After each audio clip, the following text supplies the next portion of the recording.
Dala ng kakatwang pangyayari, nadisgrasya at pansamantalang nabaldado ang tatay ni Manny. Sa insidente ay nawala din sa kanila ang jeep na matagal nang pinapasada ng kanyang ama. Dahil panganay at lalaki, bukal sa pusong tinanggap ni Manny ang tumayo bilang breadwinner ng kanilang pamilya.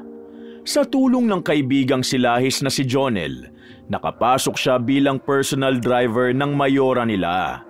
Doon ay makikilala niya ang magiliw na anak nitong si Camille.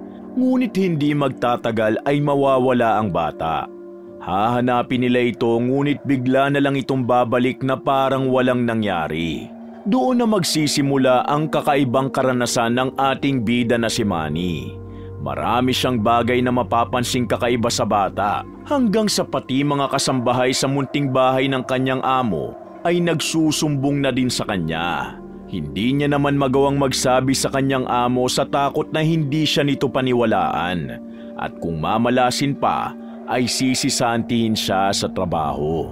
Hanggang sa nakausap niya ang matandang si Lolo Ambo, tagalinis sa bakuran ng bahay ni Mayora. Sa tulong ng matanda ay naliwanagan ang isip niya sa totoong sitwasyon ng anak ng kanilang Mayora. Sitwasyon na nagpagimbal sa kanya at nagdulot ng matinding takot. Mananatili kaya si Manny at tutulungan ng kanyang amo para mabuksan ang mga mata nito sa kasinungalingang kasama nila sa araw-araw?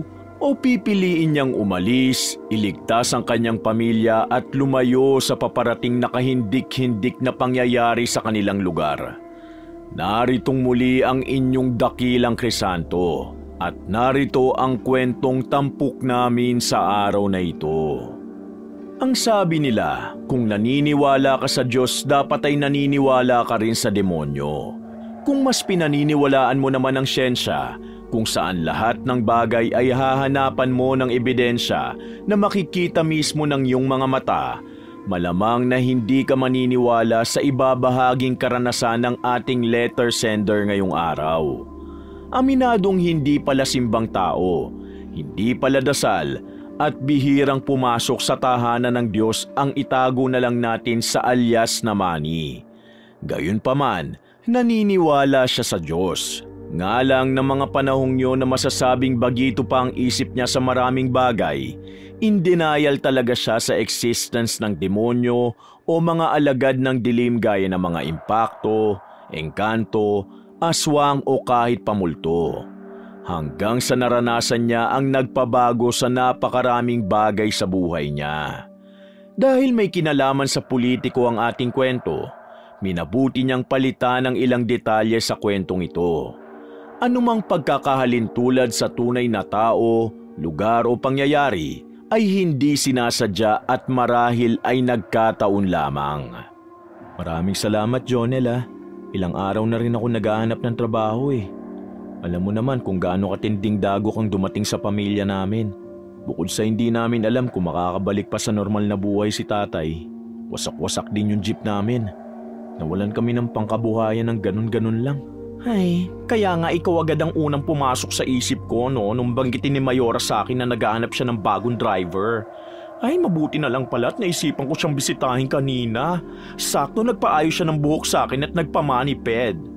Kaya mo, ililibre kita sa unang sweldo ko. Ano ka ba? Wala yun no. Unahin mo pangangailangan ng pamilya mo. Ikaw na lang ang aasahan nila ngayon. Kaya nga mapapadalang na ang tambay ko sa mga tropa nito. Ikaw nang bahala magsabi sa kanila Naku, wag mo silang isipin. Maiintindihan ka ng mga kumag na yon.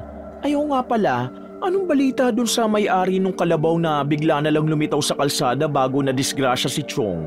Ayun, biglang bumaliktad. Di daw pala sa kanya yung kalabaw na yun. Nakita niya rin kasi yung kalabaw niya kinalaunan, kaya lang, patay na. Ano? Patay? Paanong patay? Pinakita niya sa amin yung itsura Patay na nga talaga. Parang inatake ng mababangis na hayop Gutay-gutay ang katawan. Paano naman mangyayari yun? Ang pagkakaalam ko sa mga kalabaw, makunat ang balat Di ko nga rin maintindihan Bukod kasi sa hindi normal na nangyayari yun dito sa baryo natin, wala rin namang napapabalitang mababangis na hayop ang pagala-gala dito. Ay totoo naman. Pero hindi rin naman siguro siya gagawa ng kwento lang, no? Lalo at patay na nga yung alaga niya, di ba? O yung kalabaw na nakadisgrasya kay Chong, nasan na? Nandun sa kanya, walang naghahanap eh. Nakatali lang muna. Ang weirdo lang kasi hindi daw kumakain, ni hindi umiinom ng tubig. Mukhang wala na kami mahahabol sa nangyari kay tatay, kaya eto, imbis na maghanap ng masisisi, maghahanap na lang ako ng trabaho. Alam mo, tama yan. Kaya mabuti pa ihanda mo na mga dadalin mo bukas. Ihatid kita sa bahay ni Mayora. Maigi at linggo bukas nasa bahay lang siya. Huwag mo kalimutan yung lisensya mo, ha? Baka ipa-drive test ka na rin niya bukas. Magsuot ka ng formal. Sa isang politiko ka magtatrabaho kaya dapat lang naka-attire ka. Oo, ako nang bahala doon. Salamat ulit, ha? Sana matanggap ako. Huwag kang nandega. Pinangungunahan mo agad eh.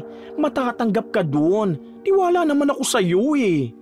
Magaan na ang dibdib ni Manny nang makauwi siya sa kanilang bahay. Masaya sa magandang balita ngunit inilihim niya muna yun sa kanyang pamilya. Hindi pa naman kasi siguradong matatanggap siya. Ang gusto niya, hindi na sila kakabakaba na tulad niya. Ang plano niya ay pag-uwi niya bukas at natanggap siya, saka niya palang ipapamalita sa kanila. May paniniwala kasi si Manning na uusog ang isang paparating palang na biyaya kapag marami na ang nakakaalam. Kaya hanggat wala pa naman, hindi niya muna yon ipinagsasabi. Dumiretso siya sa lagayan niya ng mga damit at nagkalkal ng maisusuot kinabukasan. Natatandaan niya na itinabi niya pa yung nagamit niya noong nag-JS prom siya sa sekundarya. Nakita niya naman yun agad. Ngunit nang isukat niya na ay halos pumutok na yon sa katawan niya. Bukod pa ron, nagmukhang tokong na lang yung slacks sa kanya. Hindi niya alam kung mai-stress ba siya o matatawa sa kinalabasan ng itsura niya. Kahit anong pilit kasi ay hindi na yun uubra. Kung sa bagay, ilang taon na rin naman ang nakalipas ng huling beses niya yung suotin. Kung hindi siya nagkakamali, ay nasa 5 taon na rin ang nakalilipas. Nasa ganun siyang senaryo nang makita siya ng kanyang nanay. Takang-taka ito kung bakit suot niya ang luma niyang formal attire. Wala tuloy siyang naging choice kung hindi ang sabihin na dito ang totoo. Gaya ng inaasahan niya, tuwang-tuwa ito. Ipagdarasal daw nito magdamag na matanggap siya. Laking pasalamat niya naman dahil bukod sa suporta, natulungan din siya nitong makahanap ng maisusuot. Nga pala kuya, di ba tropa mo si Kuya Bunso? Oh, bakit? Kailan kayo huli nagkita nun? Di ko na nga maalala eh. Parang ang tagal na nga rin namin siyang hindi nakakasama sa tambayan. Ang alam ko, nandun siya sa tsuhin niya sa kabilang sitio nagtatrabaho sa koprahan. Bakit mo nga pala naitanong? Huwag kang mabibigla kuya. Kanina lang kasi, nabalitaan kong pinatay daw siya eh. Ano? Pinatay? Oo, nabaliw daw. May tinangay na sanggol at dinala sa gubat. Nung naabutan siya, kinakagat niya na yung hita ng baby. Ayun, binaral ng mga kapulisan para mailigtas yung sanggol. Diyos ko, totoo ba yan? Yun ang narinig ko sinabi ng ate niya sa mga kausap kanina sa talipapa. Iuuwi na daw yata ngayong gabi yung bangkay dyan para iburol. Ganun ba? Sige, puntahan ko na lang mamaya. Sama ako kuya. Ikaw ang bahala. Dahil sa nabalitaan ay biglang nawala ng gana si Manny sa pagkain ng gabing yun. Imbis na maagang mamamahinga ay pinili niya munang bisitahin ang burol ng kaibigan. Yun ay para makumpirma niya rin kung totoo ba ang balitang nakarating sa kanya. Nang marating ang bahay ni Bunso ay dinatnan niya rin doon ang iba niyang mga tropa. Nagtanguan lang sila at dumiretso na rin siya sa kabaong. Doon ay halos hindi niya makilala ang mukha ng kaibigan. Namayat kasi yun ang gusto. Animoy butot balat. Makailang beses siyang napalunok. Hindi makapaniwala sa nasasaksihan. Tahimik at binansagang good boy ng Kalye 13 ang tropa niyang yon. Hindi nga ito umiinom ng alak o naninigarilyo, kaya hindi siya agad naniwala sa naging dahilan ng pagkamatay nito. Ngunit nang magkaharap-harap na sila sa lamay, doon niya napatunayan na totoo ang sinabi ng kapatid niyang si Alan tungkol sa ikinamatay ni Bunso. Naroon din kasi ang tiyuhin nito na taga-kabilang sitio para segundahan ang usap-usapan. Ayon dito, nawala daw muna ng isang araw si Bunso. Pagbalik ay kakaiba na ang kilos. Hindi na kumakain hanggang sa maganap ang insidente. Hindi ka pa ba uuwi? Maaga pa tayo bukas. Pauwi na rin. Sabay na tayo? Oo, sige. Ubusin ko na lang tong kape. Di pa rin ako makapaniwala. Nalagasan tayo ng isa. Yung pinaka good boy pa. Sinabi mo pa. Parang hindi ka panipaniwala na nabaliw siya, no? Paano mangyayari yun eh? Siya na yata ang pinakamabait at kalmadong taong nakilala ko rito. Kaya nga eh. Imposible namang dahil sa bawal na gamot. Ni sa amoy ng usok ng sigarilyo nga naiinis siya eh. Wala na tayong magagawa. Si Bunso lang ang nakakaalam kung ano talaga nangyari sa kanya. Ang masakit lang eh, parang hindi na siya mabibigyan ng hustisya kahit kailan. Galit na galit pa nga rin yung pamilya ng sanggol. Kung sa bagay, kahit sino naman siguro. Mag-aabot na lang ako ng tulong sa mga susunod na araw. Balita ko sinisingil din sila ng pamilyang naargabyado ni Bunso.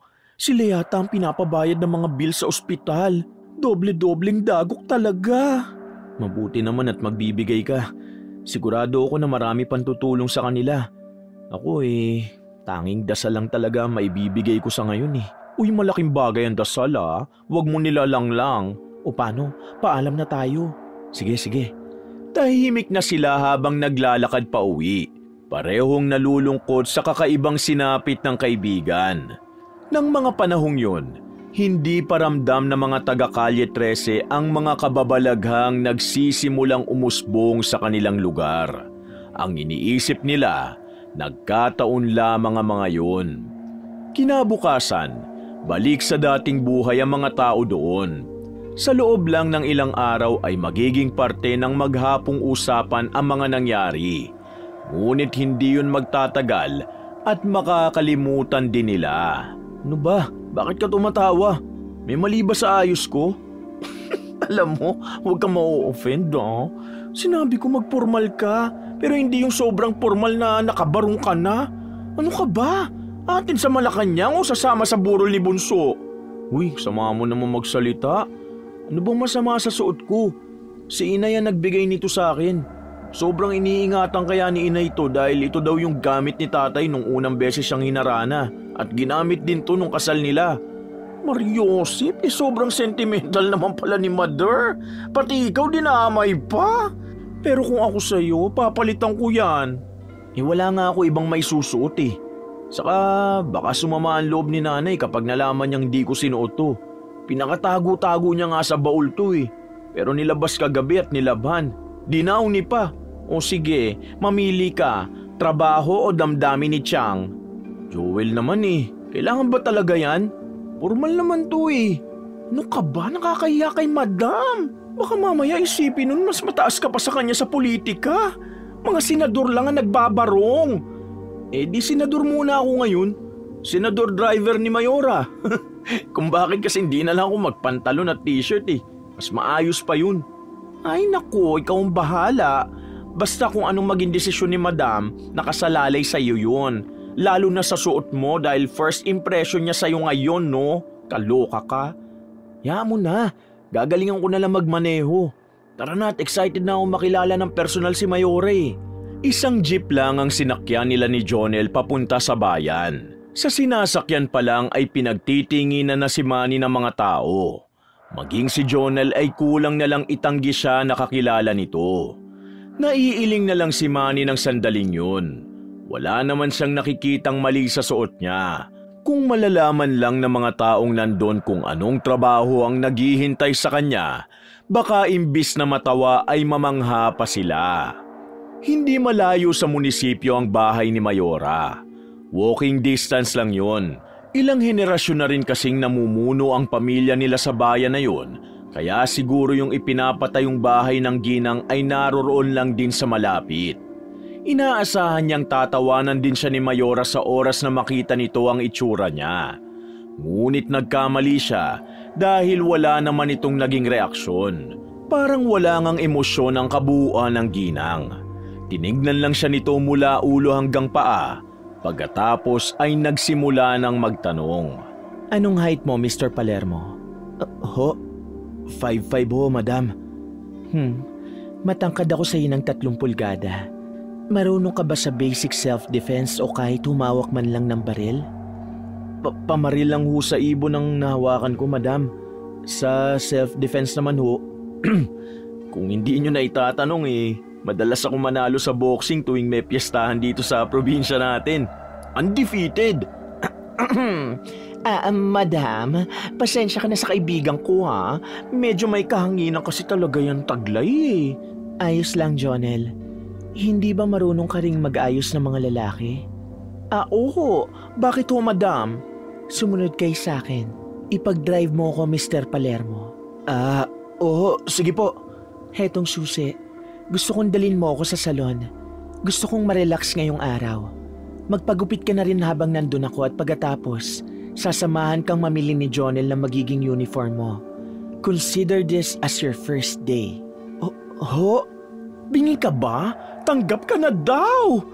Talaga? Naku, maraming salamat ho, madam. Makakaasa ho kayo na paghuhusayan ko sa pagiging driver ninyo.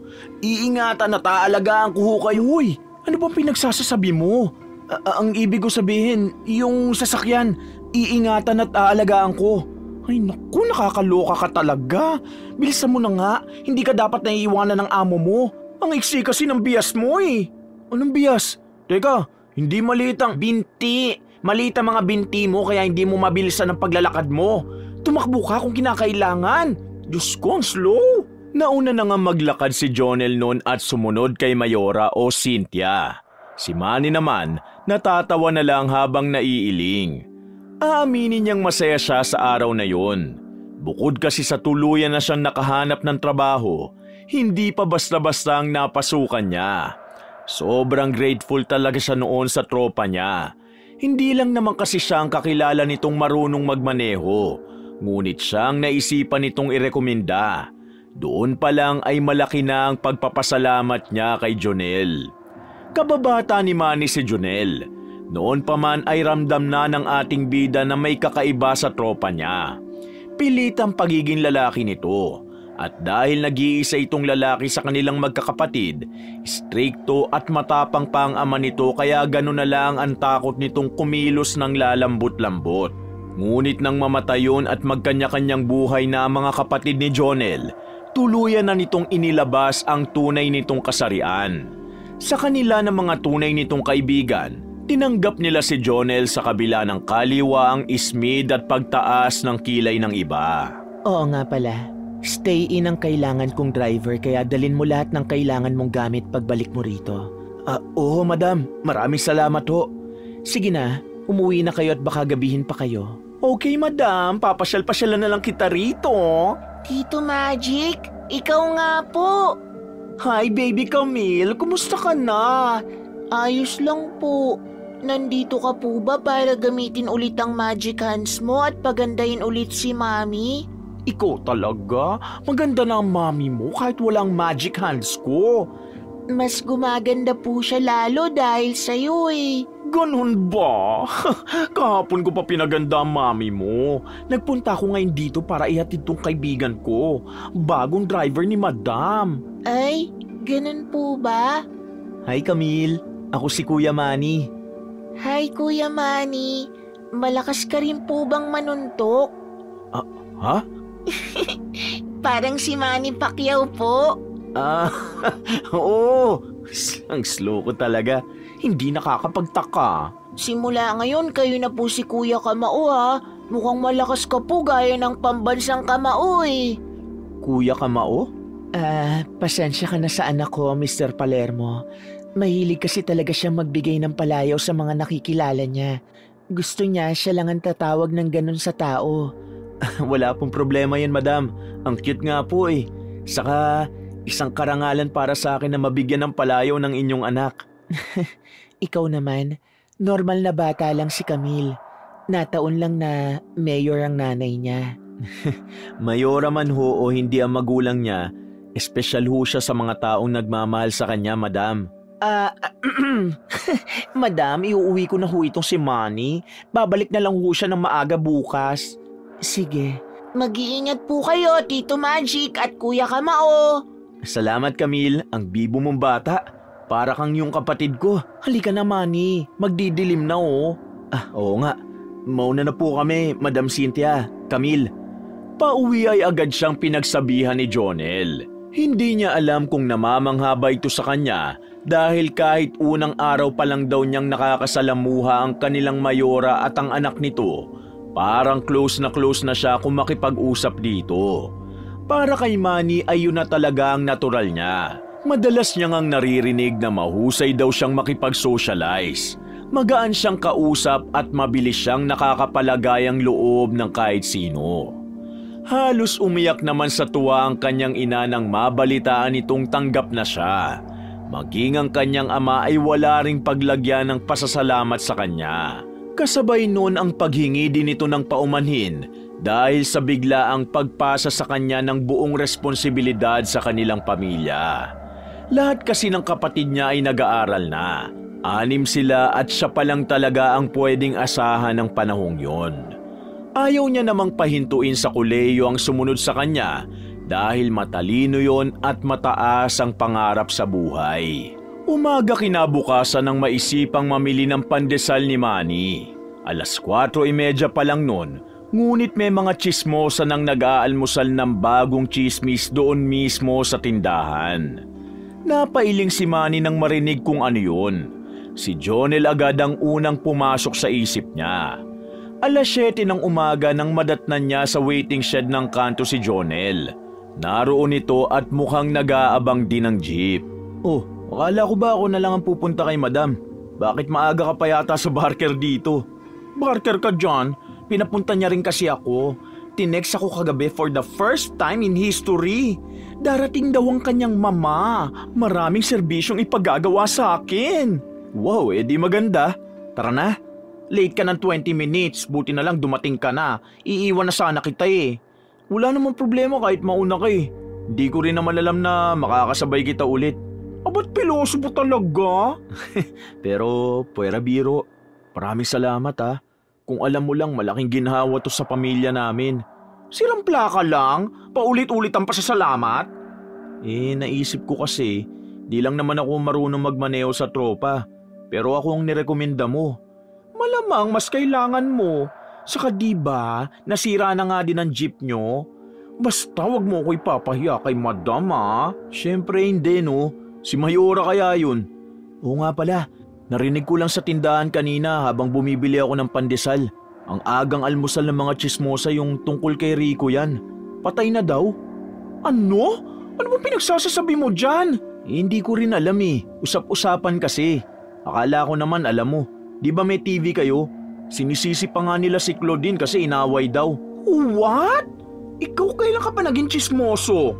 Imposible yung sinasabi mo, no? Bata-bata pa ni Papa Rico. Baka ginagawan lang ng issue. Naku, masasampal ko talaga yon. Pinatay pa talaga yung tao. Ay naku, bahala ka na nga. Basta narinig ko lang kanina. Mabuti pa alamin mo ang totoo. Alam ko kasi na fan ka ng tambalang yun eh, di ba? Huwag mo na nga sirain ang umaga ko, Manny. Hindi ba tayo nakakamove on sa pagkamatay ni Bunso, no? Hindi kaya maganda sa pakiramdam niya sinasabi mo? Oo na, pasensya na. Nabanggit ko lang. Ikaw lang naman ang inaalala ko eh. Halos umiiyak ka kasi sa mga palabas nun. Ganun talaga kapag napamahal ka na sa artista. Palibasa ikaw, puro kalokohan ang pinapanood nyo sa CD. Teka naman, bakit napunta sa akin ang usapan? Saka huwag ka magmalinis ha. Kasama ka namin manood nun. Oo na, basta tumigil ka na sa pagkakalat ng chismis, lalo na kung hindi ka rin sigurado kung totoo o hindi. Sa dami ng magagandang bagay na pwede mo sabihin, yun pa talaga? Masisira ang momentum ko sa pagtatrabaho eh. Hindi na nagsalita si Manny at itinikom na lang ang bibig. Kitang-kita niya ang pag-aalala sa mukha ng kaibigan. Bigla tuloy siyang nakaramdam ng guilt dahil ipinaalam niya pa rito ang narinig na chismis. Hindi niya rin naisip na kamamatay nga lang din pala ng kaibigan nila. Basta usapang Rico yan at Claudine Barreto kasi, si Jonel talaga ang unang pumapasok sa isip niya. Minsan niya na kasi itong nakasamang manood ng palabas na ang dalawang yon ang bida. Talagang dinaig pa ni Jonel ang mga kapatid niyang dalaga kung maapektuhan. Wala silang telebisyon at sa tuwin ay nakikinood lang sa mga karinderyang meron noon, kaya hindi rin siya sigurado kung totoo ba yung narinig niya o hindi. Hanggang sa marating nila ang bahay ni Mayora ay nananatiling walang kibo si Jonel. Tila malalim ang iniisip at mayat mayang napapabuntong hininga. Kung minsan ay hindi niya rin maintindihan kung bakit ganun na lang ang epekto ng mga sikat na artista sa kaibigan niya. Para sa kanya kasi, normal na tao lang din naman ang mga yun. Ang kaibahan lang sikat ang mga ito. Naghiwalay na rin sila ng landas ni Jonel pagpasok sa bahay ni Mayora. Ito ay nagtungo sa isang kwarto kung saan niya madalas isinasagawa ang trabaho niya, habang si Manny naman agad nang dumiretso sa sasakyan. Ipagmamaneho niya na kasi ang kanilang Mayora. Nang araw na yun, dumayo sila sa dulong barangay ng kanilang syudad. May titingnan daw itong ongoing project doon at makikipag-usap na rin sa kapitan ng baryo. Totoo ang balitang narinig mo, Manny. May isa akong kaibigan sa industriya na kinumpirmang patay na nga si Rico yan. Bakit? Fan ka ba niya? Naku, hindi po, Mayora. Si Jonel ho ang fan na fan ng tambalang yun. Kung ganon, malulungkot siya panigurado. Ano daw ho ba ang kinamatay? Wala pang balita tungkol doon. Basta natagpuan daw sa kwarto na wala ng buhay. Bumubula ang bibig. Ano ho? Hindi kaya naglason siya dahil sa pag-aaway nila ni Claudine? Sa palagay mo? Hula ko lang ho. May bula kasi sa bibig eh. Ikaw chismosa ka rin pala. Hindi naman ho. Responsable naman ho ako. Kung anong narinig ko, hindi ko pinagsasabi kung kani-kanino. Saka wala ho yung dagdag bawas, madam ha. Oo na. Malapit na pala tayo. Sa barangay ka na lang siguro magpark nitong sasakyan. Sige ho, ako na pong bahala. Sasama po ba ako kung saan kayo pupunta? Ikaw, hindi naman kita bodyguard eh. Sasama na lang ho ako para sigurado akong ligtas kayo, madam. Hindi naman ako mapapano dito. Kahit saan ho, pwede kayo mapahamak. Ayoko lang ho na may pagsisihan ako sa huli. Saka wala naman ho akong gagawin kung sa sasakyan lang ako maghihintay. Nakakaurat ho yun. Ano ka mo? Oo, yung nakakaurat ho ba? Oo, anong ibig sabihin nun? Hindi ba bastos yun? Naku, hindi ho, madam. Nakakaurat ho, parang ano nga ba, parang walang magawa, walang gana. You mean bored? Naboboring? Yun, tama ho. Nakakaboring mag-isa. Alam mo, tama ka. O siya, nandito na tayo. Sumama ka na lang. Halos inaabot ng 6 na oras sina Manny at Cynthia sa lugar na yon. Isang hanging bridge pala kasi ang ginagawa doon. Pagkatapos ay nakipag-meeting pa si Mayora. Kung tungkol saan ay wala na siyang ideya dahil hindi naman siya pinapasok sa loob ng opisina ng kapitan. Doon na rin sila nananghalian at pagkatapos ay umuwi na. Sa daan ay nakaidlip si Cynthia kaya naman hindi niya na ito inabala pa. Ang totoo ay bata pa ang Mayora. Sa tansya ni Manny ay nasa mid-30s lang ito. Matagal nang bali-balitang hiwalay na ito sa asawang dating vice mayor sa lungsod nila nung tatay pa ni Cynthia ang tumatayong mayor doon. Nga lang, walang kumpirmasyon mula sa Mayora kung sila pa ba ng asawa niya o hiwalay na. Panay ang sulyap niya dito mula sa rearview mirror. Maging siya ay curious sa estado ng buhay nito. Sa loob ng 2 araw ay hindi niya naman nakikita ang asawa nito. Wala rin sa loob ng bahay kaya inakala niyang baka hiwalay na nga. Kuya Kamao! Oh, Camille, kauwi mo lang din? Opo, sinundo ako ni Yaya mula sa bahay ni Daddy. Ganun ba? Si Mami. Nasa loob pa, kagigising lang kasi. Pababa na rin yon. Nakatulog po si Mami sa sasakyan. Ako na pong gigising sa kanya. Buksan mo na lang yung pintuan, Kuya Kamao. Sige. Ayos lang kaya sa mami mo yon? Sigurado akong pagod siya kaya ganun. Kailangan niya ng masahe sa ulo. Dali-daling sumampa si Camille sa sasakyan nang mabuksan ni Manny ang pintuan noon. Nangingiti niyang pinanood kung paano magiliw na hinilot ng bata ang noo ng kanyang ina. Mukhang nagustuhan naman yun ni Cynthia dahil inihilig pa nga nito ang ulo sa sandala ng upuan. Dahil nakabantay lang malapit sa bukas na pintuan, hindi niya naiwasang pakinggan ang usapan ng mag-ina.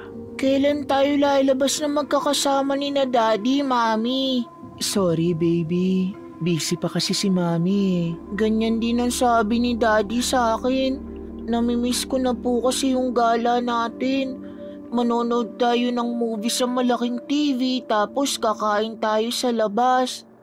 Hayaan mo, paglalaanan natin ng oras yan, Kailan po kaya, Mami? Sinabi mo rin yan last month eh. Madami lang kasing biglang trabahong dumating, baby. Promise, babawi ako sa'yo, ha?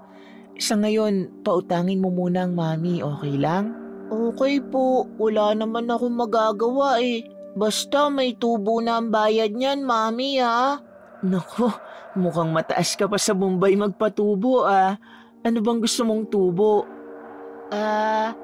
Alam ko na. Gusto ko po ng baby brother o kahit baby sister. Nang hindi kumibo si Cynthia ay otomatikong napalingon si Manny sa loob ng sasakyan. Mapait ng ngiti ang nakita niyang sumilay sa labi ng Mayora. Nang mapatingin ito sa kanya, nahihiya na lang siyang nagbaba ng mukha. Mali na makinig siya doon at makiusyoso.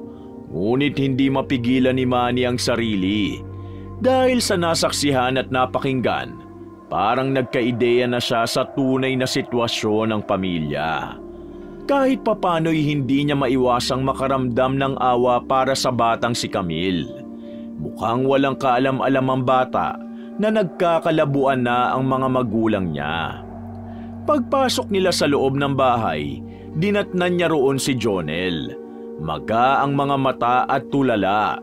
Nalaman niya mula sa ina mismo ni Mayora na mula pa nang makumpirma nito ang balita tungkol sa hinahangaang artista na si Rico yan, ay kanina pa rin ito iyak ng iyak.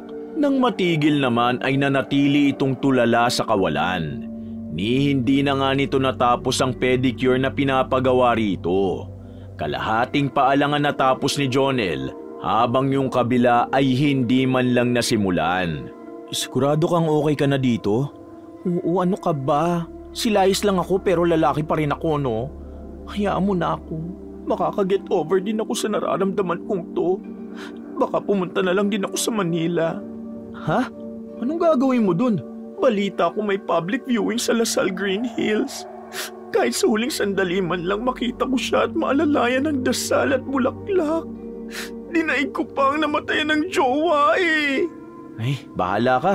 Kung saan gagaan ang pakiramdam mo. Mag-iingat ka na lang ha. Malayo-layo ang Maynila. Kabisado ko naman ang Manila. Baka doon na lang muna ako sa kapatid ko manuluyan hanggang sa mailibing si Papa Rico. Hindi pa rin ako makapaniwala. Tinapik lang sa braso ni Manny ang kaibigan at hinintay na sumakay ng jeep. Simula kasi ng araw na yun, doon na siya mananatili sa bahay ni Mayora. Nang tuluyang mawala sa paningin niya ang sinasakyang jeep ng kaibigan, saka lang siya naglakad pabalik. Sa loob ng ilang araw na nasa poder siya ni Mayora, hindi siya tinuring na iba rito. Kasabay siyang kumakain kasama ang ilang kasambahay at para na silang isang pamilya doon. Doon niya napagtanto kung gaano kabait ang punong lungsod nila. Wala itong kaarte-arte at hindi rin mahilig sa drama. Magaan kasama sa bahay dahil walang masyadong maraming demand. Yun nga lang, napansin niyang kinukulang talaga ito ng oras sa anak nitong si Camille. Madalas ay marami itong hindi natutupad sa pangako nito sa bata. Nasasaksihan niya rin kung paano malungkot ang bata, ngunit pilit yung kinukubli ng malulungkot nitong ngiti at pangunawa. Isang araw, hapon yon at papunta pa lang sana sila sa dinner meeting na aatinan ni Mayora nang makatanggap ito ng tawag. Ano ka mo? Paano nangyaring nawala? Jocelyn naman, saang police station ka nagpunta? Sige, pupunta na kami. Manny, sa Station 6 tayo, bilisan mo. Sige madam. Pero sino ang nawawala? Si Camille. Diyos ko, Sinasabi ko na nga ba't hindi pwedeng ipagkatiwala sa ama niya yung batang yun eh. Diyos ko naman, saan kaya nagpunta ang batang yun? Si Sir ho, ma'am, yung asawa niyo, bakit hindi niyo ho tawagan? Hindi niya nga ako nagawang kontakin nang mawala ang anak namin, kanina pa daw. Maging si Jocelyn sinabihan na wag munang ipaalam sa akin. How irresponsible! Ganun po ba? Gaano katagal na daw po bang nawawala? Saka, nasa na daw po ba sila? Hindi ko alam. Naligo daw sa ilog. Family outing kasama yung pamilya ng damuhong yun. Ang dami nila doon, ni isa walang nakapansin sa anak ko. Hindi ko siya mapapatawad kapag may nangyari kay Camille. Ramdam na ramdam ni Manny ang pinaghalong galit at pag-aalala sa boses ni Cynthia. Bagamat kayang kontrolin ng babae ang emosyon nito, nang sandaling yon ay halos umiyak na ito. Maging siya ay abot-abot din ng kaba. Kung maaari lang napaliparin niya ang sasakyan, baka ginawa niya na. Sa loob kasi ng ilang linggong nakakasama niya ang mag-ina, tuluyan ang napalapit ang puso niya sa mga ito. Kung siya nga na hindi naman kaano-ano ni Camille, labis nang nababahala sa pagkawala nito, paano pa kaya si Cynthia na ina ng bata? Pagdating sa istasyon ng kapulisan, halos nanginginig sa takot yung yaya ni Camille. Kulang na lang ay magmakaawa at lumod na ito sa harapan ni Cynthia habang humihingi ng tawad. Medyo malapit sa kanya si Jocelyn. Alam niyang mabait naman ito at responsableng tao. Hindi niya tuloy maiwasang maawa sa dalaga. Kung tutuusin kasi, wala naman talaga itong kasalanan. Nabanggit kasi ng dalaga na hindi siya isinama ng asawa ni Mayora sa mismong outing. Pinahintay lang daw siya sa sasakyan. Sinabihan ding maggala muna at tatawagan na lang kapag pauwi na. 24 oras? Pero ang daming pwedeng mangyari sa loob ng napakahabang oras na yun. Bakit hindi po simula na ngayon ang paghahanap? Ganon kasi yun, Manny. Hindi pa matatawag na missing hanggat hindi pa umaabot ng 24 hours. Pero paano po si Camille? Maghahanap ako, madam. Isasama ko si Jocelyn para ituro niya sa akin kung saan nagpunta si na Camille bago siya nawala. Kung pwede po, hihiramin ko muna tong sasakyan, madam. Nakakatawa na mas nag-aalala ka pa kaysa sa sarili niyang ama. Kung yan ang desisyon mo, Manny, sige, pero sasama ako. Madam, pagod na ho kayo ngayong maghapon. Hindi pa nga kayo naghahapunan eh. Ikaw rin naman. Saka wala akong ganang kumain. Sa bagay, sino ho bang gaganahang kumain sa ganitong sitwasyon? Pero pilitin niyo, Mayora. Kakailanganin niyo po ng lakas. Ipaubayan niyo na lang muna ito sa amin. Babalitaan ko kayo agad. Magpahinga muna kayo. Hindi, sasama nga ako. Hindi ako papayag na nakatunga nga lang dito. Hindi ako mapapakali. Kung kinakailangan magbayad ako ng mga taong tutulong sa paghahanap sa anak ko o kahit magbigay pa ako ng pabuya sa makakapagbalik sa kanya, gagawin ko mahanap lang siya agad. Hindi na kumontra si Manny. Baka sa boses ng amo niya ang kasiguruhan. Naiintindihan niya naman. Hindi niya lang talaga mapigilang mag-alala para dito. Gabi na rin kasi at kung tama ang pagkakaintindi niya, kabundukan ng lugar na yon kung saan nawala si Camille. Ilang sandali pa, binaybay na nila ang daan papunta sa nasabing ilog. Pagdating nila ron, nagulat pa sila dahil marami na ring mga sasakyan doon. May mga tricycle at ilang jeep pa nga na ang biyahe ay sa lungsod nila kung saan namumuno si Cynthia. Napag-alaman nilang simula nang pumutok ang balita tungkol sa pagkawala ni Camille, marami nang nagkusang maghanap sa bata. Ang ilan ay nagboluntaryo pang ipagamit ng libre sa publikong handang maghanap ang mga pribado o kahit pamasada nilang sasakyan makarating lang sa lugar na yon. Sa oras ng krisis, masasabi nilang ramdam na ramdam nila ang pagmamahal ng nasasakupan ni Cynthia. Magpahinga na muna tayo, madam. Mag-aalas 12 na pala ng hating gabi. Nagsiuwian na rin ho yung iba. Naiintindihan ko. May mga pamilya din silang naghihintay sa kanila. Magpahinga ka na muna dyan. O kung gusto nyo ni Jocelyn, pwede na kayong bumaba sa sasakyan para makapagpahinga kayo ng maayos. Dito muna ako. Kung hindi kayo bababa, hindi na rin muna kami aalis ni Jocelyn. Hindi namin maaatim na iwan kayo rito, Mayora. Ay, pasensya na kayo ha. Pakiramdam ko kasi iiwan ko ang anak ko kapag umalis ako. Iniisip ko nga, posibleng kinidnap siya. Pero bakit hanggang ngayon wala pa ring tumatawag sa akin? Kahit magkano naman handa akong ibigay sa kanila. Ma'am, sa palagay ko naman ho, hindi ito kaso ng kidnapping. Napakabuti niyong punong lingkod at mahal na mahal kayo ng mga tao. Bakit hindi na lang ako? Bakit kailangan yung anak ko pa? Hindi ko alam kung paano mapapagaan ang loob niyo. Pero naniniwala ho ako na makakabalik sa inyo si Camille. Magdilang anghel ka nawa, Manny. Magdilang anghel ka nawa. Oo nga ho pala, hindi ko ho nakita ang asawa niyong naghahanap. Nagpadala lang daw ng mga tao maghahanap. Pasensya na ho kayo ha. Hindi ko lang maisip na may ganong klaseng ama. Hindi ko na dapat siya hinayaang mahiram si Camille sa akin. Kasalanan ko ang lahat ng ito, Manny. Sa sobrang busy ko sa trabaho, napabayaan ko ang anak ko. Wala akong kwentang ina. Hindi ho totoo yan. Ikinatuwa ko pa na madalas siyang kinukuha ng ama niya. Nakakaligtas ako sa mga obligasyon ko, sa mga pangako ko na alam ko namang hindi ko matutupad. Diyos ko, anong ginawa ko? Anong ginawa ko?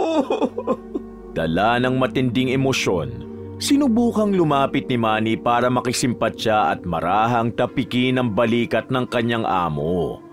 Ngunit nang ilalapat niya na sana ang palad sa balikat nito, nag-alangan siyang ituloy yun. Hindi dahil sa nahihiya siya. Hindi niya kasi alam kung tama ba yun.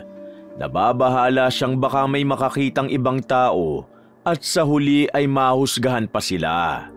Sa sitwasyon ni Cynthia ng panahong yon, hindi na nito kailangan ng panibagong issue at problema.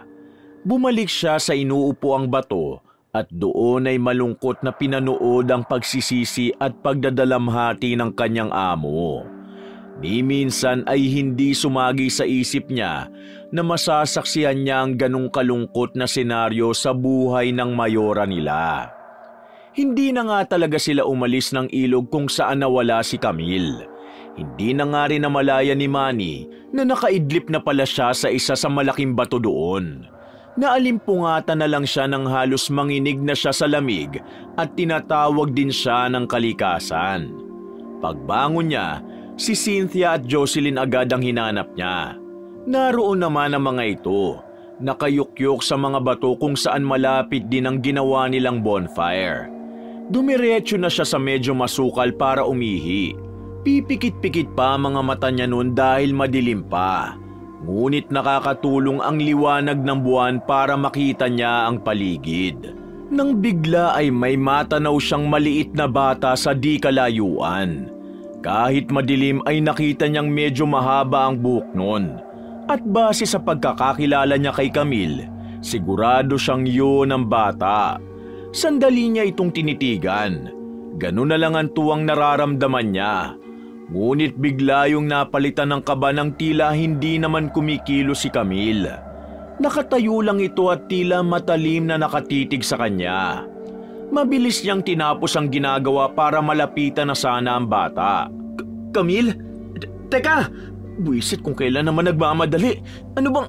Bakit ayaw magsara nitong zipper ko? Teka! Nasaan na siya? Camille? Camille, si Kuya Kamaon mo to! Nasaan ka? Nakita kita kanina! Ako to, kasama ko, mami mo! Nandito kami sa ilog! Manny, si Camille ba yung tinatawag mo, ha? Nakita mo siya? Teka, saan ka pupunta? Dito ko lang po siya nakita kanina. Isinara ko lang naman yung zipper ko tapos pagtingin ko ulit, wala na siya. Ano? Bakit naman siya mawawala? Hindi kaya namamalikmata ka lang, Manny? Hindi ko rin alam, Mami. Pasensya na kayo pero hindi po ako pwedeng magkamali. Kung si Camille yun, hindi yun makikipagtaguan sa'yo ng ganitong oras. Malamang na takot ang anak ko. Tatakbo yun palapit sa atin. Yun na nga rin ang iniisip ko eh. Baka nga namalikmata lang ho ako. Pasensya na. Hindi na nagsalita si Cynthia. Tumalikod na ito at bumalik sa kinauupuan malapit sa apoy. Muling natulala at tahimik na umiyak. Magbubukang liwayway na nang mapilit nilang bumaba si Cynthia. Nanlalambot at namumutla na rin to. Hindi pa rin kasi sila kumakain. Kapag hindi pa sila bumaba, baka doon na ito himatayin at mas mahirapan sila lalo sa pag-uwi. Nasa kalagitnaan sila ng pagbaba kung saan nakaparada ang sasakyan nila nang makatanggap sila ng tawag mula sa bahay ni Mayora. Ano ka mo? Sigurado ka ba dyan? Sige, pauwi na kami. Bantayan mo siyang maigi ha. Huwag mo nga alisin ang mata mo sa kanya. Diyos ko, salamat ho. Ma'am, ano daw ho yun? Si Camille, nasa bahay na raw. Ano ho? Talaga? Oo, kaya bilisan na natin. Magdaan-daan ho kayo, mabato ang daan. Hindi na ako makapaghintay na makauwi, Manny. Naiintindihan ko ho kayo, pero kailangan nyo mag-ingat. Baka mamaya imbis na makauwi na tayo, kapag nadisgrasya kayo sa ospital pa tayo dumiretso. Sigurado kung mas ayaw nyo mangyari yon, di po ba? Nakakaunawa namang tumango si Cynthia. Binagala nito ang paglalakad ng mabilis. Mas naging maingat din ito sa tinapakang mga bato, lalo na tuwing tatawid sila sa medyo may kalalimang mga sapa. Kung kaninang pauwi sila ay nanlalambot ito at tila walang ganang maglakad. Pagkatapos makipag-usap sa cellphone ay bigla itong nagka-enerhiya. Isang sapa na lang ang tatawirin nila at makakababa na sila nang biglang huminto si Mayora sa paglalakad. Luminga-linga ito sa paligid habang nangungunot ang noo. Narinig mo ba yon, Manny? Ano po yun, Mayora? Parang naririnig ko ang tinig ni Camille. Tinatawag ako at sinasabing huwag siyang iwan. Oh? Paano naman ho mangyayari yun? Nasa bahay na ho si Camille, hindi ho ba? Hindi ko rin alam pero boses niya talaga umiiyak siya. Ma'am? Oo, alam ko. Tama ka. Baka dala lang to ng kasabikan kung makita ang anak ko. Tayo na. Bilisan na lang nating makababa. Ganun na nga ang ginawa nila. Ngunit nang nasa paanan na sila ng bundok, muli na namang huminto si Cynthia. Tiningnan nito nang may katagalan ng daan paakyat doon. Panay rin ang buntong hininga nito na para bang may mabigat na bagay itong hindi magawang iwan doon. Kung hindi pa ito muling inakay ni Jocelyn papunta sa sasakyan, hindi pa ito aalis sa kinatatayuan. Ang weird ng pakiramdam ko, Manny. Hindi ko alam kung bakit parang hindi ako dapat umalis dito. Ang bigat ng dibdib ko. Sobrang bigat. Hindi ko po alam kung anong sasabihin ko, ma'am. Ang paniniwala ko, malakas talaga ang pakiramdam ng mga nanay at hindi yung basta binabaliwala. Pero sa kaso nyo naman ho, ang maipapayo ko na lang siguro, pakalmahin nyo na lang ang isip nyo, madam. Hindi naman kasi lingid sa inyo ang katotohanang nakauwi na si Camille sa bahay. At yun ang pinakamahalaga. Tama ka. Dapat nga yata magpasalamat na lang ako kaysa makaramdam ako ng ganito. Mag-ingat ka sa pagmamaneho ha. Nagmamadali tayo pero hindi mo kailangan makipag-unahan sa mga sasakyan. Ako po ang bahala, ma'am. Huwag po kayo mag-alala. Ligtas po ang buhay niyo sa akin. Pagdating sa bahay ay halos takbuhin ni Cynthia ang papasok sa loob noon. Hindi na nito hinintay na makapasok sa gate ang sasakyan. Bumaba na ito at naunang pumasok. Matapos maiparada ni Manny ang sasakyan na maayos, pumasok na rin siya.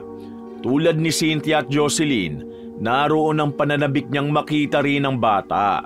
Dinat na naman nila ito sa sala. Si Jocelyn ay naiiyak pa habang pinagmamasda ng mag-ina. Nakayakap si Cynthia sa anak samantalang si Camille ay nakatungod lang. Tila wala sa sarili, ni hindi gumaganti ng yakap sa kanyang ina. Sinubukan nila itong kausapin. Tanungin ang mga bagay-bagay habang hinihintay ang doktor na makarating doon. Ngunit walang tugon. Bagamat walang sugat o kahit na anong indikasyon na nasakta ng bata, ang pananahimik nito at pagiging tulala ay talaga namang nagdala ng pangamba sa kanila. Base sa unang evaluation na ginawa ng isang pedia psychologist kay Camille, ang unang sanhi ng pananahimik nito ay ang matinding trauma na dinanas ng bata sa kanyang pagkawala. Pwede raw na wala na itong maalala sa mga nangyari, pati na kung paano ito nakauwi dahil pinilit yung kalimutan ng isip nito para lang makasurvive. O maaaring hindi nga nito nakalimutan, ngunit dahil sa takot, ayaw na lang muna nitong pag-usapan ang tungkol doon, kaya tulala lang at hindi umiimik. Pinayuhan sila na mahalaga ang pagmamahal ng mga taong nakapaligid sa kanya.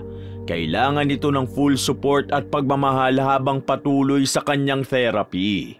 Ako na ho ang magiging driver ni Camille, ma'am? Oo, mas kampante ako kapag may kasamang lalaki ang anak ko pati na ang yaya niya. Hindi sila basta mamamanipula ng magaling kong asawa. Alam ko mapagkakatiwalaan kita, Manny. Lahat ng proteksyon ibibigay ko sa inyo. Basta wag mong pababayaan si Camille habang wala ako sa tabi niya. Pero paano kayo, ma'am? Malaki na ako. Hindi naman ako mapapano dito sa sarili kong bayan. Hahatiin ko ang oras ko. Tatapusin ko lahat ng trabaho ko sa loob ng kalahating araw. Pagkatapos ay ilalaan ko na kay Camille ang lahat ng natitirang oras. Habang wala ako, pakiusap, ingatan mo siya. Makakaasa ho kayo, ma'am. Maraming salamat, Manny. Sabihan mo lang ako kung ano pang kailangan mo, ha? Yung service gun mo nga pala, baka makuha na natin. Ayos na yung lisensya mo. Naku, maraming salamat ho. Umasa kayong gagamitin ko yun sa tama at may disiplina. Alam ko. Sige na, mauna na ako, ha? Mag-iingat po kayo, ma'am. Pero pwede ko pa naman ho kayong ihatid.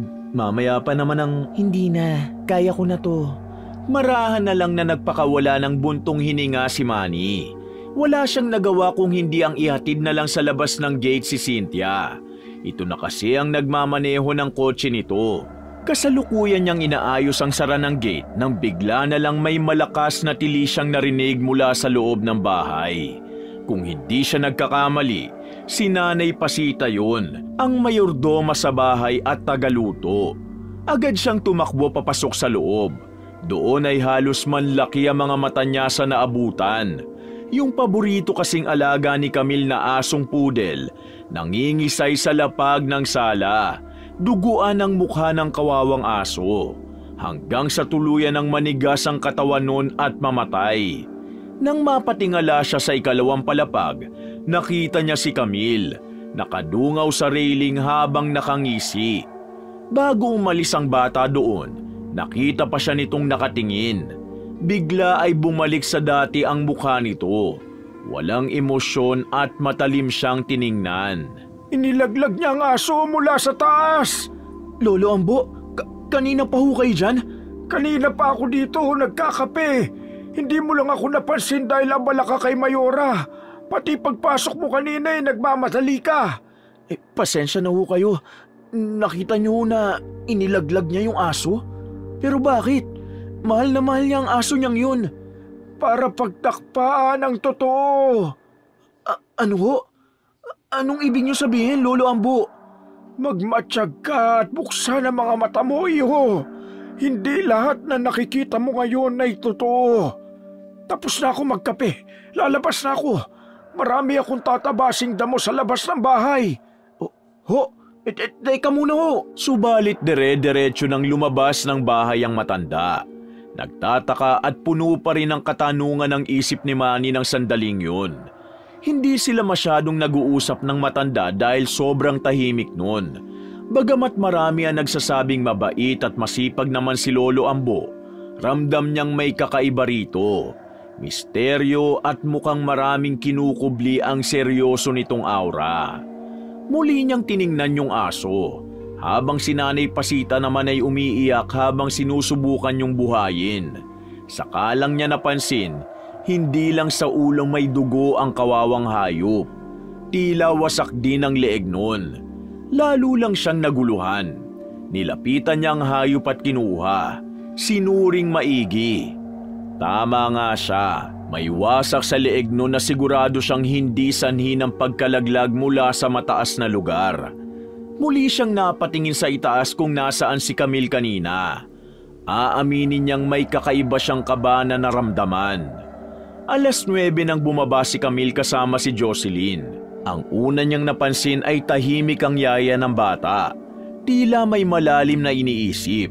Hindi gaya dati na nagkukulitan madalas ang dalawa. Nang sandaling yun ay tila hindi lang ang bata ang kakaiba. Pinauna niyang pumasok sa loob ng sasakyan si Camille at pagkatapos ay sandaling kinausap si Jocelyn. Tinanong niya rito ang tungkol sa alagang aso ng bata. Ngunit ang sinabi lang daw dito ni Camille ay naghaharutan sila ng alaga nito. Hinahabol daw nito ang alaga hanggang sa hindi sinasadyang nalaglag ito mula sa second floor. Kumusta ang pakiramdam mo, Camille? Patay na ang alaga mo. Gusto mo bang umalis pa rin tayo? Saan mo gustong ilibing si Pudi? Sa gubat. Itapon niyo ang katawan niya doon para mapakinabangan ng ibang hayop. Ano? Hindi mo ba ako narinig? Kailangang ibahagi ang patay na katawan sa iba. Hindi kita maintindihan, Camille. Gusto mong itapon lang natin ang katawan ni Pudi? Hindi na kumibo ang bata. Tumingin lang ito sa labas ng bintana at doon tumunganga. Makahulugan silang nagkatinginan ni Jocelyn. Baka sa mukha ng yaya ng bata ang pagtataka at pagkabahala. Sa sinehan ang punta nila ng araw na yun. Napagkasundoan kasi na doon magkikita mag-ina bago man ang halian. Kakain sila sa labas at manonood ng sine, gaya ng pangako nito ilang buwan na ang nakalipas. Hindi muna nila pinaalam kay Mayora ang nangyari sa alagang aso ni Camille. Hindi rin kasi alam ni Manny kung ano ang sasabihin niya rito, kung ang mga nasaksihan niya ba o ang paliwanag ng bata kay Jocelyn. Ano't ano pa man, ayaw niya itong bigyan ng alalahanin at lalong ayaw niyang mag-isip ng hindi maganda sa bata. Pagsapit ng madaling araw, bumangon si Manny para sana umihi nang may makita siyang imahe ng bata sa kusina. Tila hindi nito ramdam na naroon ang presensya niya, kaya sandali siyang huminto upang pagmasdan lang ang gagawin nito. Nagulat siya nang buksan nito ang ref. May kinuhang kung ano sa freezer at saka nito yun parang gutom na kinain. Camille! Camille! Bitawan mo yan! Huwag mong kainin yan! Hilaw na karne yan! Ano ba nangyayari sa'yo, bata ka, ha? Akin na sabi, aray! Yan ang napapala ng pakailamero. Binili ito ni Cynthia para sa akin, kaya wag na wag mong aagawin. Kinagat mo ko! Tignan mo! Naputo lang daliri ko! Sa susunod, hindi lang daliri mo ang kakagatin ko. Matamis pala ang dugo mo, Kuya Driver. Kuya Driver? Hindi yan ang tawag sa akin ni Camille. Walang hiya kang impacta ka. Sino ka, ha? Nasaan ang tunay na anak ni Madam Cynthia? Wag po, Kuya. Wag mo po ako sakalin. Nahihirapan po akong huminga. Hindi ikaw si Camille. Papatayin kita. Manny, bitiwan mo siya. Anong ginagawa mo? Madam. Mama, si Kuya. Gusto niya akong patayin. Nagkakamali kayo, ma'am. Tignan niyo ang ginawa niya sa akin. Kinagat niya ang kamay ko. Sinusubukan ko lang namang kunin yung karning hilaw na kinakain niya. Iinom lang po ako ng tubig, Mama Cynthia. Gusto niya akong gawin ng masama kaya ako siya kinagat sa kamay. Manny, pinagkatiwalaan kita. Ma'am? Tignan mo yung suot mo. Tama ba na humarap ka sa anak ko na boxer lang ang suot mo, ha? Hindi ho. Iihi lang sana ako. Tumigil ka na. Hintayin mo ako dito. Bibigyan kita ng pera.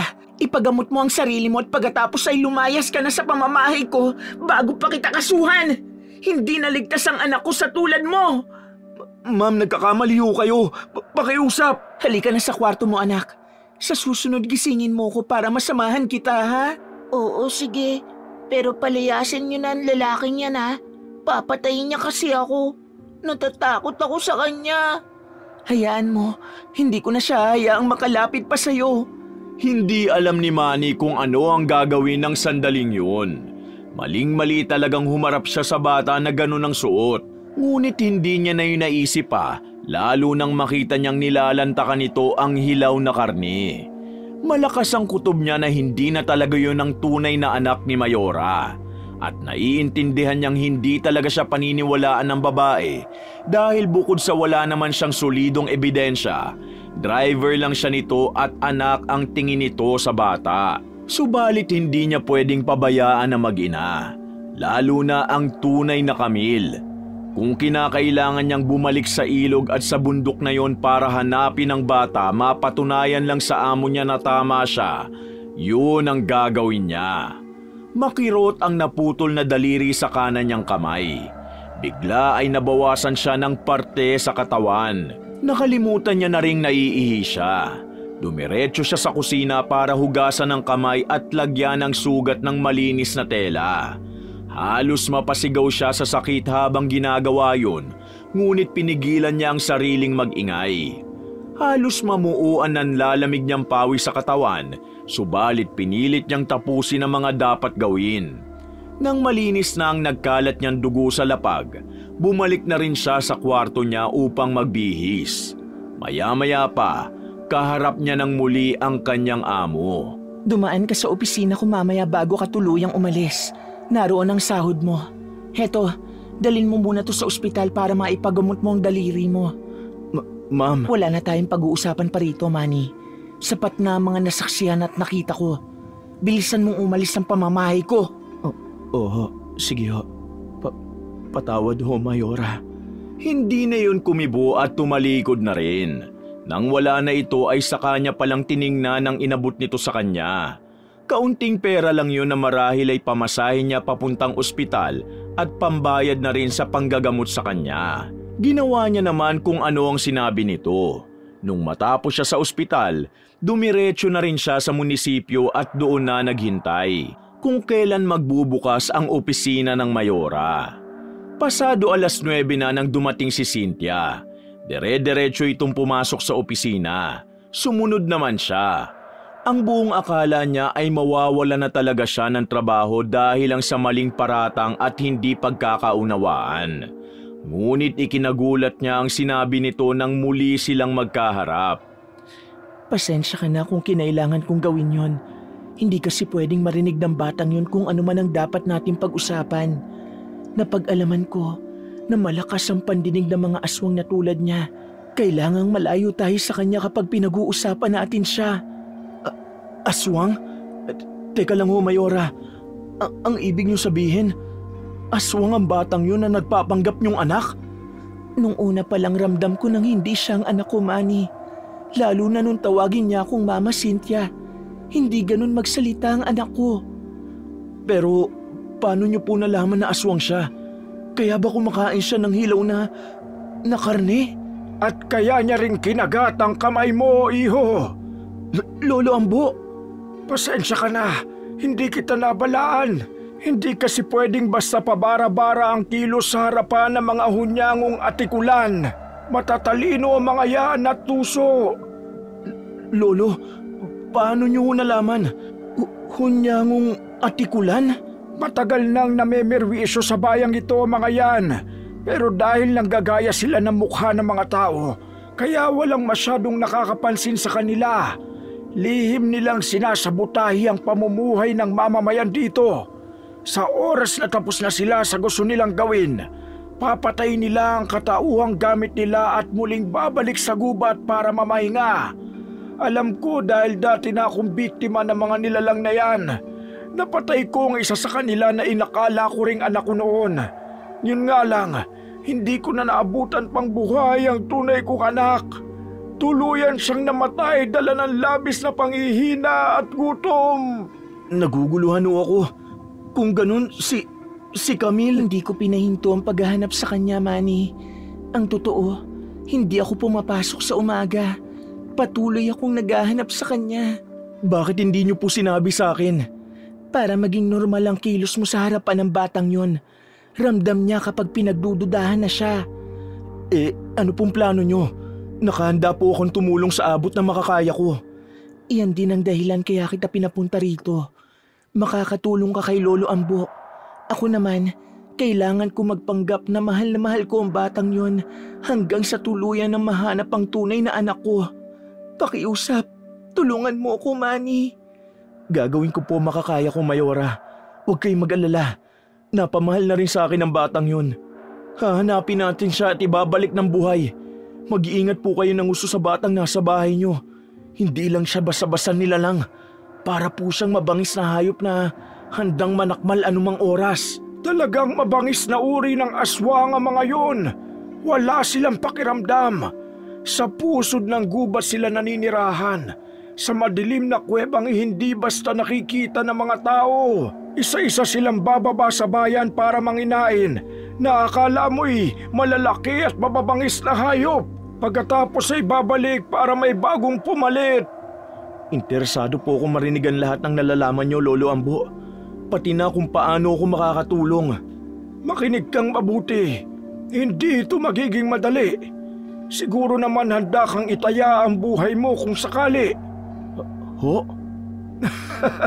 Ayan at namutla ka na ng gusto. Bata ka pa nga talaga, iho. Pasensya na ho. Ako lang kasi ang inaasahan ng pamilya ko sa ngayon.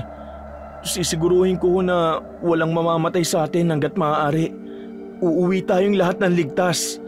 Malakas ang loob niyang sabihin yun, ngunit ang totoo, dinadaga talaga ang dibdib niya. Wala namang kasing kasiguruhan sa mga gagawin nila, lalo na ang kaligtasan niya. Subalit naroon na siya at buo ang loob na tumulong. Ano't ano man ang mangyari sa kanya, tiwala siya na hindi pababayaan ni Mayora ang maiiwan niyang pamilya. Matagal silang nag-usap ni Lolo Ambo kung ano ang ataking gagawin nila sa sitwasyon. Matapos niyang malaman lahat ng tungkol sa nasabing aswang, doon niya lang din napagtanto na may kinalaman ng mga nilalang na yun sa lahat ng kababalaghang nangyayari kahit sa lugar nila. Hindi lang pala kasi tao ang kayang gayahin ng mga yun, kundi pati mga hayop. Bigla niya tuloy kinwestiyon yung kalabaw na dahilan ng pagkakadisgrasya ng kanyang ama, pati na yung pinaglamayan nilang kaibigan nila. Kinikilabutan siyang isipin na hindi totoong tao ang nasa loob ng ataol na yun. Paano kung katawan pala yun ng halimaw na bumalik na sa gubat? Habang nagpaplano ay marami silang naging palitan ng kuro-kuro ni Lolo Ambo. Bilib na bilib siya sa tapang at tibay ng dibdib ng matanda. Tila ba wala itong takot na kahit ikamatay pa nito ang mga gagawin nila ay hindi na nito alintana. Yun na nga yata ang misteryo sa pagkatao ni Lolo Ambo at aaminin niyang isang karangalan na nakilala niya ang tulad nito. Talaga holo? Akala ko naman mga mahuhusay lang na grupo ng mga search and rescue. Mga aswang hunter ho pala mga yun. Tumanda na lang ako sa ganitong kaalaman. Yung mga kasamahan ko noon, nangamatay na rin. Sila ang nagsipalit sa amin.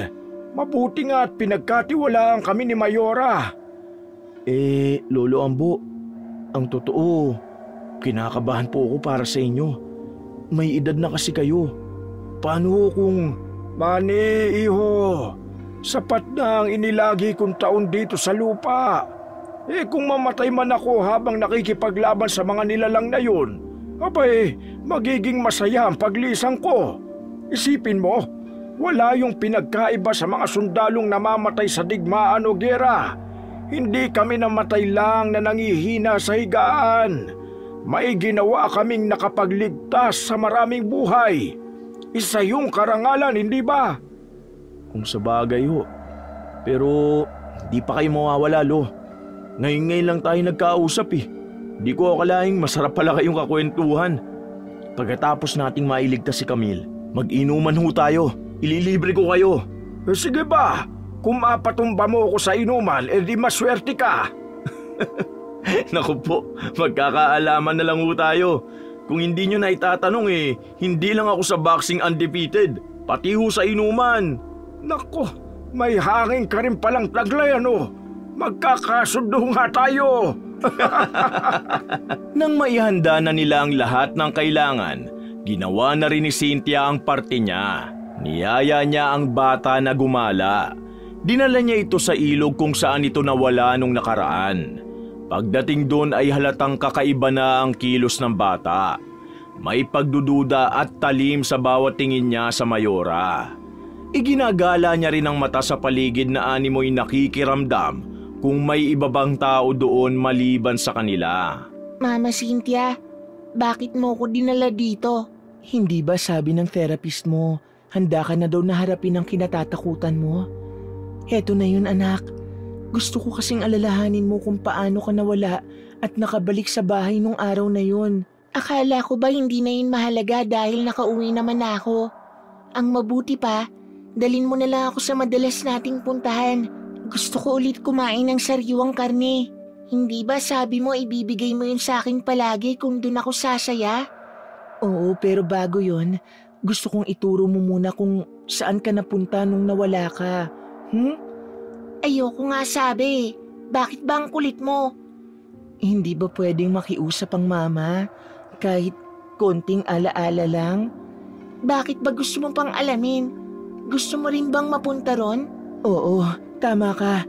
Gusto ko yung marating anak. Sigurado ka? Walang bawian ha? Oo naman. Kailan ba ako may pinangako sa'yo na hindi ko tinupad, di ba? Siguro nga mas maganda na daling kita ron para sa pagbalik natin, maging totoo na ang lahat ng pangako mo sa akin, Mama Cynthia. Dalawan nating hahawakan ng bayan na to, tapos hindi na tayo babalik. Oo, tama ka. Gusto ko yung mga sinabi mo, anak. Sige, halika. Sundan mo ako. Teka, bakit ka lumulusong sa tubig? Hindi ba gusto mong marating yung lugar kung saan ako nanggaling? Halika, lumangoy ka at sundan mo ko. Ipapakita ko sa'yo kung saan napunta ang anak mo. Sa di kalayuan ay nagtatago lang sa kumpol ng mga tuyong dahon sina Manny at ang grupo ni Lolo Ambo. Dinaig pa nila mga sundalo sa gubat. Sa ganung paraan, makakapag-disguise sila at mamamanmanan ng malapitan ng mag-ina. Halos walang paglagyan ng kaba ni Manny ng mga sandaling yon. Malakas ang agos ng ilog. Hindi rin lingid sa kanya na malalim yun dahil malakas ang buhos ng talon sa dulong bahagi. Idagdag pa na nag-uulan ng ilang araw. Bago lumusong ay pasimple silang tiningnan ni Mayora. Nasa mata nito ang takot, ngunit naroon din ang kagustuhang mahanap na sa wakas ang kanyang anak. Gustong-gusto niyang pigilan ng Mayora. Gusto niyang siya na lang ang kumilos para dito. Subalit wala yun sa plano. At ang pagkilos ng hindi sumusunod sa napag-usapan ay posibleng maglagay sa kanilang lahat sa kapahamakan. Masisira ang plano at masasayang lahat ng pagod nila. Kaya sa halip na matakot para sa buhay ng kanyang amo, tinibayan niya na lang ang kanyang loob. Nanood sila hanggang sa makita nilang sumisid ang bata pati na si Cynthia bago pa marating ang talon. At doon na tuluyang nawala ang mga ito. Lintik, hindi ko naisip na posibleng nakakubli sa talon ng kuweba ng mga animal na yon. Kaya pala hindi natin sila mahanap-hanap. Madali kayo! Kailangan natin silang sundan habang hindi pa sila nakakalayo ng gusto. Kayo, maiwan ang grupo nyo dito sa labas. Magkabit kayo ng pasabog sa itaas ng talon na yan. Gayon din sa mga gilid na bahagi ng talon. Manny, tayo na at iligtas na natin ang mag-ina bago pa maging huli ang lahat. Pero Lolo Ambo, kakayanin niyo pa hubang sumisid sa napakalalim na ilog na yan? Malakas ang ragasan ng... Hindi ako pwedeng mawala, Manny. Ito na ang pinakaihintay ko sandali. Ang tagal kong hinanap ang lungga ng mga aswang na yan. Oh, sige ho, mag-iingat ho kayo. Huwag ho kayong lalayo sa akin. Aalalayan ko kayo. Ikaw ang bahala.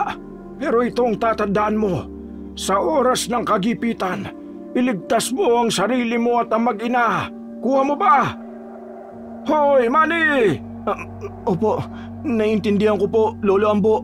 O siya, tena kayo! Ramdam ni Manny ang panginginig ng katawan bago at habang lumulusong sa malamig na tubig. Huminga muna siya ng malalim at pinuno ng positibong bagay ang isip bago tuluyang sumisid. Madilim at marumi ang tubig. Hindi niya rin makapa si Lolo Ambo. Walang direksyon ang paglangoy niya basta't nagdire-diretso lang siya. Ngunit pakiramdam niya, kahit anong langoy niya ay hindi siya umaalis sa kinalalagyan. Sinubukan niyang umangat dahil mauubusan na siya ng hangin. Subalit sa pagtataka niya ay hindi niya maabot ang ibabaw. Nang bigla na lang may humawak sa kamay niya at hinila siya. Halos manikip na ang dibdib niya nang sa wakas ay tuluyan na siyang nakalanghap ng hangin.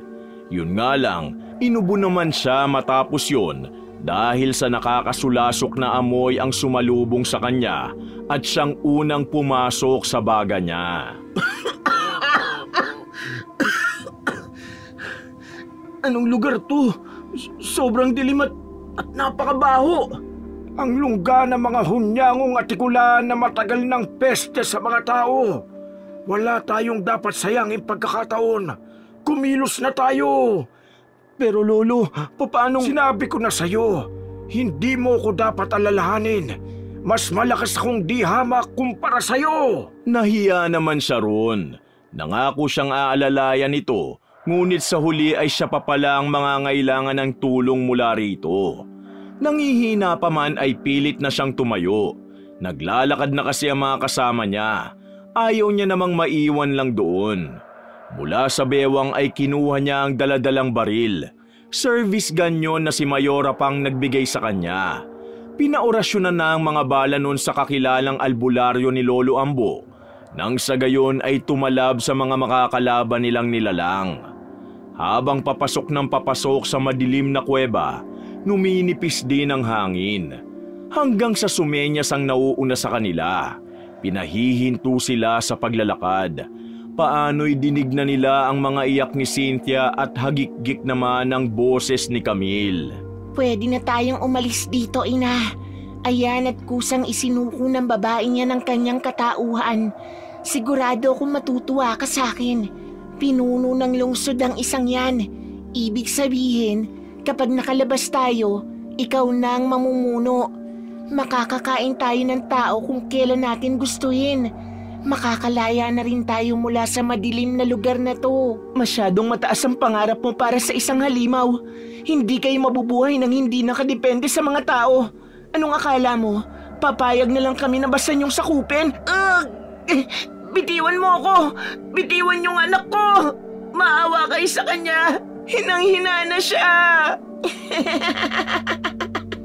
Magiging pagkain na lang muna kayo na mga kasamahan namin dito habang inaayos namin ang mga bagay-bagay sa labas. Magkakasama naman kayo ng anak mo. Huwag ka nang malungkot. Uunahin namin palitan ng mga kasama mo sa bahay nyo. Magsisisi ka! Mamamatay kayong lahat! Habang tumataas ang tensyon sa pagitan ni Mayora at ng mga nilalang na nandoon, si Manny naman ay pumwesto na. Bagamat madilim, maliwanag naman sa kanya ang magiging papel niya roon. Nagtungo siya sa lugar kung saan mas mabilis niyang malalapitan sina Cynthia at ang walang malay na si Camille kapag nagsimula na ang grupo nilang umatake.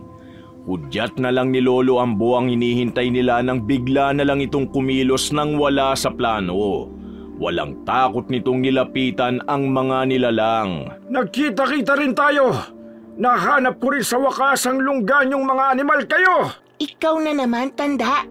Talagang hindi ka nadadala.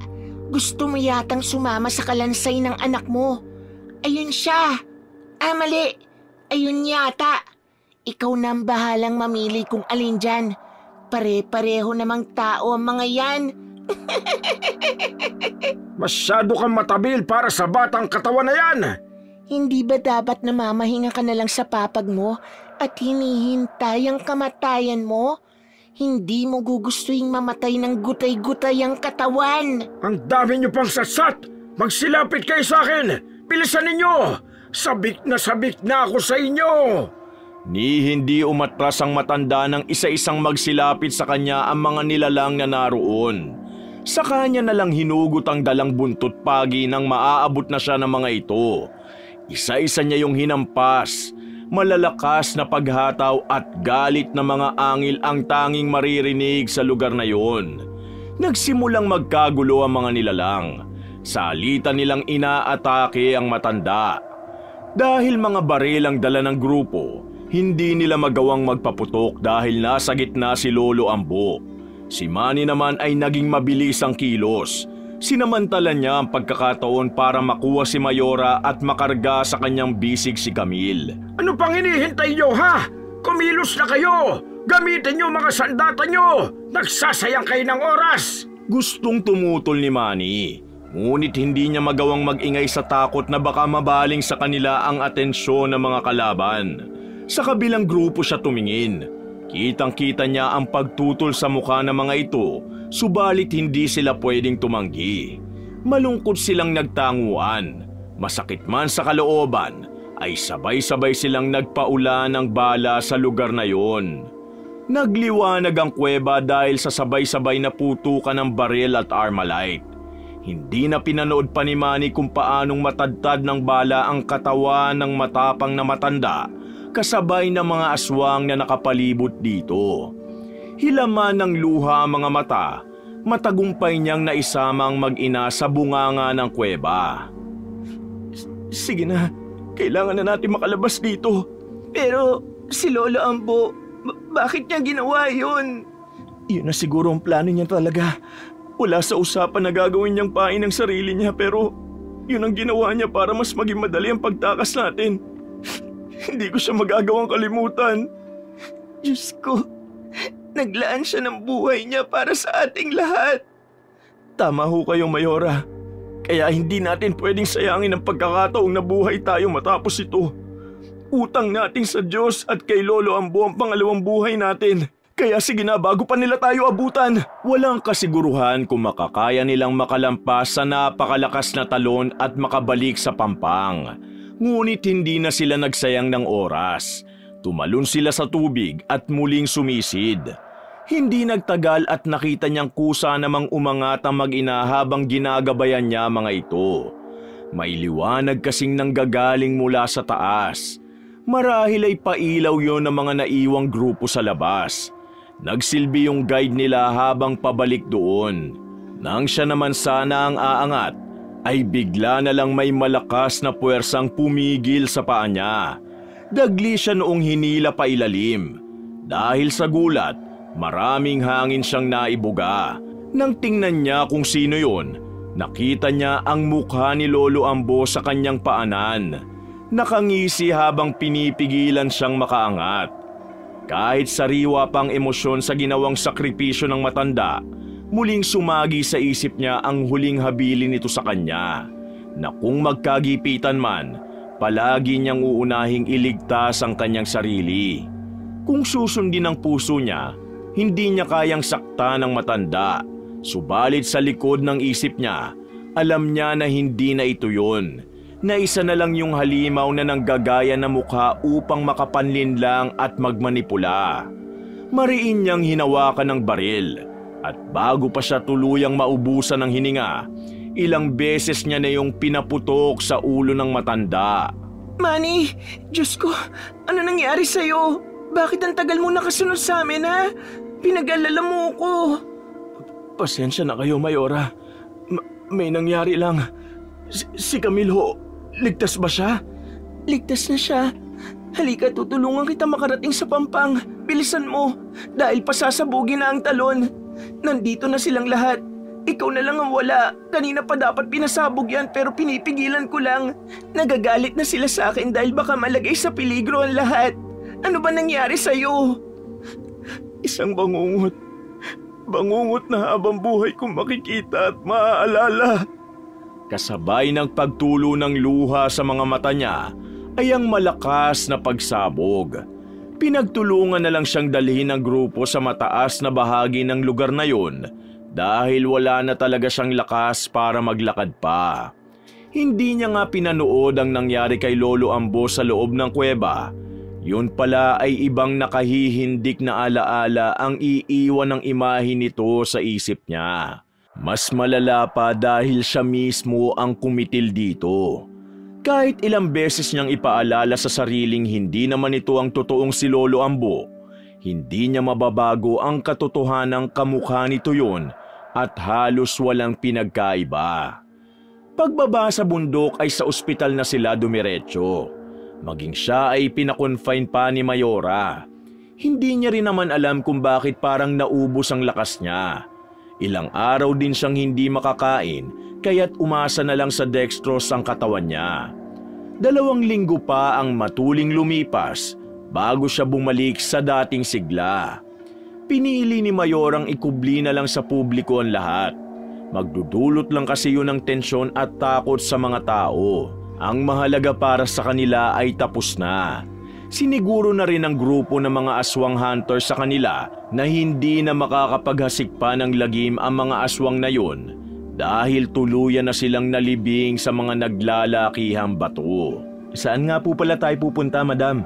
Oh, Camille, nandito ka rin? Wala ka bang pasok? Umabsent muna ako, Kuya Kamao. Buti at okay ka na. Ang tagal na kitang hindi nakita eh. Namiss kita. Namiss din kita, kulit. Oo nga pala, ano po bang gagawin natin dito sa tapat ng munisipyo, madam? Malalaman mo. Halika, gusto kong ikaw ang humila sa tela na yan, ha? Teka, ano ba yan? Paano mo malalaman kung tititigan mo lang? Sigurado ko matutuwa ka, Kuya Kamao. Si Mami ang nagpatayo niyan bilang... Shh! Di ba secret muna? Ay, oo nga po pala, Mami. Sorry po. Dahil sa kuryosidad, hinila niya na ang nakatabing na puting kumot. Nang lumantad sa kanya ang pamilyar na mukhang yun, biglang gumuhit ang malungkot ng ngiti sa labi niya. Rebulto yun ni Lolo Ambo. Sa ilalim ay nakasulat ang mga katagang Angel in Disguise. Hindi niya namalayang tumutulo na naman ang luha sa mga mata niya.